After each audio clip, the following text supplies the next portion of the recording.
जी, अस्सलाम वालेकुम। ये देखें, शेफ़र का नया स्टॉक आ चुका है हमारे पास, खूबसूरत, ज़बरदस्त। और ये इसका सैंपल कार्ड ऊपर पड़ा हुआ है, इसमें तमाम तर कलर्स हैं। इसके अलावा ये बॉक्स इसके पड़े हैं, बॉक्स में सूट पैक हैं, बड़े ज़बरदस्त गिफ्ट पैकिंग में, अगर आपने किसी को तोहफ़ा देना है। इसके अलावा ये हमारे पास बहुत ज़्यादा मुख्तलिफ नए आर्टिकल्स आ चुके हैं। ये देखें, ये सारे अलग अलग आर्टिकल्स हैं, इनके अलग कलर्स हैं। फिर ये लाइट कलर स्कीम है, ये मीडियम शेड्स हैं सारे और टेक्सचर के अंदर हैं। फिर ये बॉक्स की वैरायटी है ये हमारे पास। फिर ये एक और सेट देखें, आपके सामने लगा हुआ है, ये भी तमाम तर नया स्टॉक है। ये भी नया स्टॉक है, ये भी नया स्टॉक है।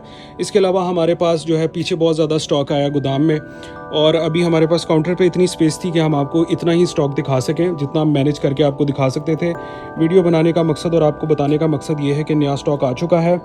आप ड्रेस कोड पर तशरीफ़ ला सकते हैं, यहाँ आकर शॉपिंग कर सकते हैं। इसके अलावा अगर आप नहीं आ सकते, अगर आप दूसरे मुल्क में, दूसरे शहर में हैं, तो आप पाकिस्तान से बाहर भी हैं या शहर से, लाहौर से बाहर भी हैं, तो आपको भरपूर अच्छे तरीके से, बहुत अच्छी सर्विस के साथ आपके घर तक होम डिलीवरी दी जाएगी।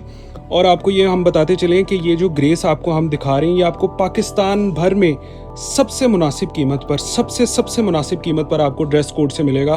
क्योंकि हमारे पास ज़्यादा स्टॉक आता है, हम ज़्यादा परचेजिंग करते हैं, हमें कम रेट्स मिलते हैं, जिसकी बुनियाद पे हम आपको कम रेट्स ऑफ़र करते हैं। ये देख सकते हैं आप, तमाम तर नया स्टॉक जो आ चुका है और आप ख़रीदारी कर सकते हैं।